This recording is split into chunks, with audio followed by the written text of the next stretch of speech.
성범죄에 대한 처벌은 갈수록 강화되고 있지만 성범죄 추이는 낮아지지 않고 있고 사회를 떠들썩하게 할 만한 사건이 계속 발생하고 있습니다. 성범죄 중 가장 많은 비율을 차지하는 강제추행죄와 업무, 고용, 기타 관계로 보호 감독을 받는 열악한 지위에 있는 이들의 성적 자유를 보호하기 위한 업무상 위력 등에 의한 추행죄에 대해서 서관태 변호사와 함께 알아보겠습니다. 형법 제298조가 규정하고 있는데요. 사람에 대하여 폭행 또는 협박으로 추행하며 성립하는 범죄이고 10년 이하의 징역 또는 1,500만 원 이하의 벌금에 처해질 수 있습니다. 강제추행죄의 주체는 남자뿐만 아니라 여자도 될 수 있는데요. 우리 지역사회에서도 여자가 주체가 된 강제추행죄 사건을 종종 볼 수 있습니다. 대법원이 설시하고 있는데요. 강제추행죄는 상대방에게 폭행 또는 협박을 가하여 한거를 곤란하게 한 뒤에 추행행위를 하는 경우뿐만 아니라 폭행행위 자체가 추행행위에 해당하고 인정되는 경우에도 포함된다고 보고 있습니다.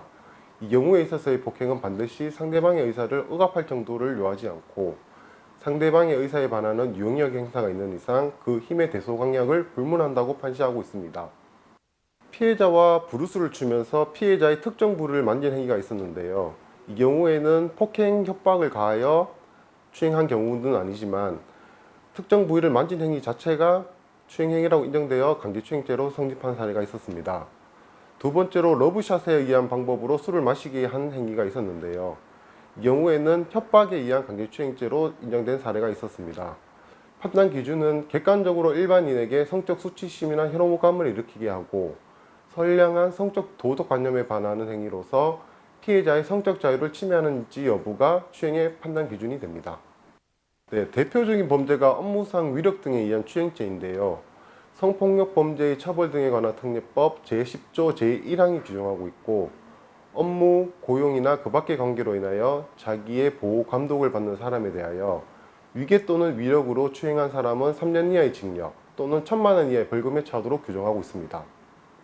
업무상 위력 등에 의한 추행죄는 업무, 고용, 기타 관계로 인하여 보호, 감독을 받는 열악한 지위에 있는 사람의 개인적인 성적 자유를 보호하기 위한 것이고 피해자에 대한 폭행, 협박이 없었다거나 피해자가 반항하지 않았다고 하더라도 범죄는 성립하게 됩니다. 다만 직장 내에서라도 폭행, 협박에 의한 추행행위가 있었다면 업무상 위력 등에 의한 추행죄가 아닌 법정형이 더 높은 형법상 강제추행죄로 처벌되게 됩니다. 추행의 판단 기준은 강제추행죄의 판단 기준과 동일하게 피해자의 성적 수치심이 중요한 기준이 되는데요. 대법원 판례는 직장의 상사가 피해자의 등 뒤에서 피해자의 의사에 명백히 반하여 어깨를 주무른 경우에 여성에 대한 추행죄에 있어 신체 부위에 따라 본질적인 차이가 있다고 볼 수 없다고 판시하고 추행에 해당된다고 판단하였습니다. 이 경우 업무상 위력 등에 의한 추행죄로 처벌되었습니다.